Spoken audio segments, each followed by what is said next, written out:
Hey, what's up, everybody? Marcos Villegas for Fight Up TV, being joined here with Hasim Rahman Jr., who's getting geared up for his fight against Jake Paul coming up August 6th in New York at MSG. Hey, my man, Rock, how are you? I'm good. How you doing? I'm good, man. Hey, this fight has generated a lot of buzz, and I think it's struck a nerve with boxing fans. What do you make of the feedback? Oh, and there's Senior. What's up, Senior? What's good? What's good? Hey, this is a special bonus right here. Now that I have both you guys, I guess, what do you guys make of the reaction from the boxing community about this fight? For me, it's kind of mixed reactions. It's a lot of people that have good boxing knowledge that kind of know what's going on with the fight, and then you got other people who they like to bite the bullet or go against the grain. But August 6th, we put all of this, all these interviews, all these conferences, we put all that to behind us, and we prove what we coming to do on August 6th, and that's still the show. Public Enemy made a song about this thing a long time ago in my generation. Don't believe the hype. Pops, now I gotta ask, man, you know so much about boxing, you've seen so many fighters. Like, realistically, should Jake Paul be able to compete with your son in the ring when they fight? I mean, realistically, he's an undefeated fighter with everybody he's fought. So take the influencer, the YouTube stuff off. He's a fighter. So yeah, realistically, he should be able to compete. If you can fight and you can punch, which Jake can, let's not act like we're not acting like we're going in there with a guy that can't fight. Jake can fight. So let's not make no mistake about that. Jake is a real fighter. So yes, he should be able to compete. I've spoken to a lot of fighters on just him in general. And they always bring up that he is very smart with the opponents, and he always makes sure that he has the advantage coming into a fight. Given that, I know a lot's been said about the rehydration clause, maybe potentially handicapping you in this fight. Why accept the fight if that's the case with the rehydration clause, that it could maybe potentially hinder you in your performance the night of the fight? I could say that I wouldn't have took this fight if I didn't believe that I could win. I wouldn't have took it. So rehydration, weight, whatever the case may be, it doesn't matter. I believe I can win. I believe I can come out on top.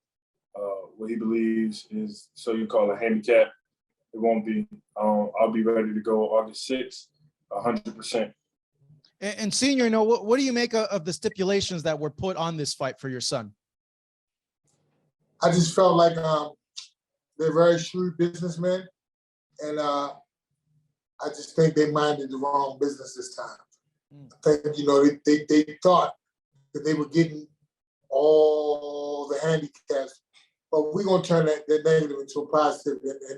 And the only thing that matters is coming out victorious on August 6th, because what goes into the contract or what didn't go into the contract, we agreed on the contract. So if we agreed, then maybe we believe we can win.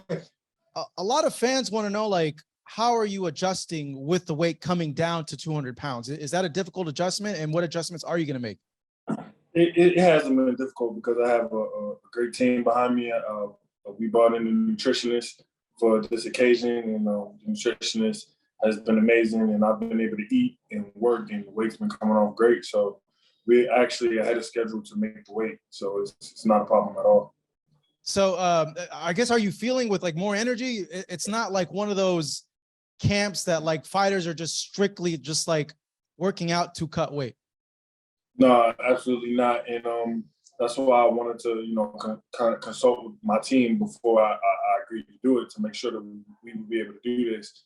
I've been able to eat throughout the day, work out throughout the day, and go to sleep and get my energy back. And I really feel fueled throughout this camp more than I was even from my last camps. And I'm grateful for this opportunity because it's provided a new training regimen for me to move forward in my career, and it's given me more energy throughout the training sessions to be able to come and give it 100% in one training session, and then go eat, fuel up, rehydrate, and come back for another training session, while all the while not putting on weight and shedding the pounds. So it's been a great experience, and I'm feeling lighter, faster, and surprisingly, I'm feeling stronger. My punches are coming off crisper. So this has been a overwhelming experience as far as how much nutrition and diet goes into actually being an athlete. So going from eating whatever I want on any type of schedule, now I'm on a strict. I eat at certain times and I eat certain amounts, and I don't overdo it. I haven't been like hungry. I haven't been hungry in terms of wanting to eat since I got with my nutritionist. And the weight's been coming on great. So it's been a wonderful experience. Is it something where like you see this as like a permanent cut to another weight class down to cruiserweight, or are you still going to compete at heavyweight even after this? My plans were to compete at bridgerweight, which is the new weight class put in by the WBC, and I want to bring light to that weight class so that the other sanctioning bodies can join in, and then we can get a 4-belt era in this weight class. That would be ideal for me. But cruiserweight is definitely not out of the question. It's not been too much on my body. And, being at cruiserweight and seeing the landscape at cruiserweight is a great thing. It's definitely something that's in my eyesight. I definitely plan on, I've always said I was one that could compete at 3 different weight classes: cruiserweight, bridgerweight, and heavyweight. So I stick to that. I stand behind everything I said. You're a big guy, and your dad was former heavyweight champion. I would imagine you haven't weighed 200 pounds like since you were like a teenager, right?